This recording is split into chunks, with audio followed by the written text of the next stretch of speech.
Takže čaute ľudia, vítajte u ďalšieho videa. Dneska ideme ochutnávať čokoládu, lebo prečo nie. Takže dal som 3,50 za 60 gramov čokolády. Asi ma jebne. Vyzerá to ako hovno.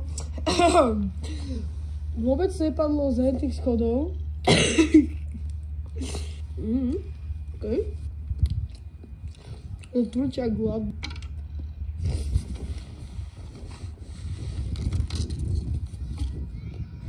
To si robíš. Chudí tak čokoláda.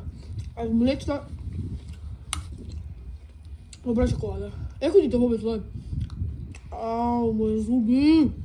A neviem, nekupujte si to, je to na hovno. A 3,50 či tako. Je to, no my zuby zoláme to. Je to dobré, ale za 3,50 si môžeme radšej tak 4 krát riť vytrať z toho, tak mi. Takže na čo? Na čo? Bum, euro vyšší. 2 eurá minus už teraz. Akože čo? Čo? A ja sa mi to páčilo, nezabudnite like a odber. Je to čokoláda. Dobre, takže dneska tu ideme ochutnať more Pringles Mystery Flavor. Super Mario. Som ani nevedel, že sú také. Super Mario. Sveš ty. Dobre, nepíska. Dobre, takže vyhľadal, že čipy sú asi paprikové. No, ukáž. Strašne pekne voňajú. Keď pozývaš. Keď pozývaš. Ňam.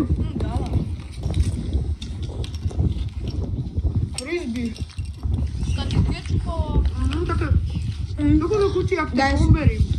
Čo poviem. Aj, bliať. Dobre. Dobre, bliať sa svalej. Máme. Járu, papi. Dal by som im tak 9 z 10. Tipik.